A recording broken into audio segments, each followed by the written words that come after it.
The Mystery House. This book is on an old abandoned house with a map. I'm gonna check out this house, you whisper to yourself in the quiet library. You read more about this house. The next thing you read is, this house belonged to Illinois Smith. As you walk along this narrow gravel road, you see this humongous house before you. Wow, I'm here. This place looks creepy, you say as you start to giggle. Creak! Slam! The front door opens. The front door opens, throwing mountains of dust into your face. You try not to sneeze. This house is dark, dry, and lifeless. Where's my flashlight? You say in a low voice as not to be heard by anyone, even though no one is here to hear you. Slam! The flashlight was dropped out of your butterfingers onto the marble floor. Who's there? A strange voice that sounded alarmed. Oh shoot, why did this happen? Why me? At this house? At this time? You snatch, about to give a yelp of help. You grab your flashlight and turn it on. Boom! Crash! Clang! Loud footsteps come from the staircase you stand near in the foyer. Oh my gosh darn diddly-do! What did I get myself into at this abandoned house? Or so I thought.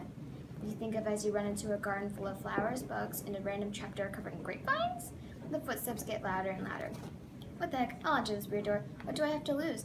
You start to question your actions, but still continue with them. You run into a large tunnel under the garden. This tunnel has light, so you turn off your flashlight as not to waste the battery. Weird, you say under your breath. As you follow this tunnel, you go into panic mode because he wasn't near you anymore. You ran until you had to stop to catch your breath. You see a door in front of you. You enter the door. You find yourself in a strange, dark room. Something gleaming in the corner of your eye catches your attention. You thought this was a banana. You turn on your flashlight to see what the object is because you're very curious. Nope, not a banana, just some gold. Wait, gold? I can't just take it. Oh, but just a bit missing won't hurt anyone. You argue with yourself. You decide to look around some more. You put your hand on a dusty casket. This is a mummy tomb?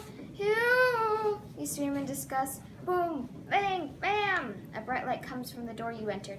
He has found you. You turn off your flashlight so he doesn't see where you go. Oh no, I need to leave. Mom! Mom! I should have never come here, you whimper.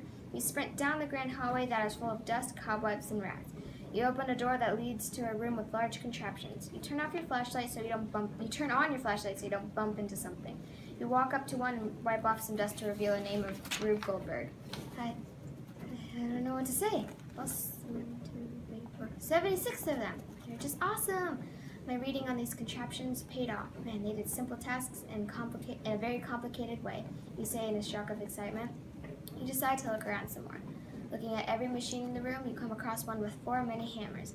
OMG, this is the Nutcracker. It looks funny compared to the present-day Nutcracker. You giggle. Boom. Boing! The door of the Rube Goldberg machine bursts open. A familiar face appears. Not one you have seen in person, but in a book. It was Illinois Smith. You turn off your flashlight so he doesn't find you, and you hide behind a machine that wipes your face after you eat a spoonful of soup. You suddenly notice another door behind you. This house is a maze, you say as you enter the door that was behind you. Now you find yourself back into the mummy room, still arguing in your head whether or not you should take the gold. I need to get out of here. Ooh, a door over here, you say as you turn on your light again. You open the door, blinding yourself with your flashlight. You enter a room full of dinosaur bones. This panel says that these bones are from T-Rexes. I'm done here, you say in disappointment. Nothing good here. You enter the mummy room, this time hurry so you don't argue with yourself. You walk down the grand hallway, making sure to turn off your flashlight. There's a door to the left and a door to the right. The door to the left leads to the machine room. I don't want to go in there. Who knows what's going to go down in there? Door to the right, well, I don't know. You say with chills. You put your backpack down on the cold floor and kneel beside it, looking for the map. Just want the stinking map, you say as you struggle out to pull out the map. You finally manage to pull the backpack out of your back. Finally managed to get the map out of your backpack. This room leads to the library. I'm going to see what's in there. Well, obviously there are books in there, but what else is along with the books? You say with pure joy. You enter the library and walk up to one of the shelves looking at the books. He has a lot of books on Rube Goldberg's machines for sure, and he wrote them himself. 1, 2, 3, 75. 75. There should be 76. You say very madly. You put your backpack down on the table and put the map away. The book you brought with you fell out. You pick it up and look at the cover. This book was written by Illinois Smith? You whisper as if you were in a real library. This must belong in his library. You put the book back in your backpack and only zip it up halfway before he found you. You quickly run through his legs and sprint out into the grand hallway. into the mummy collection and out the back door. You lean against the door that just slammed shut. Phew, that was a close one, you say as you pant.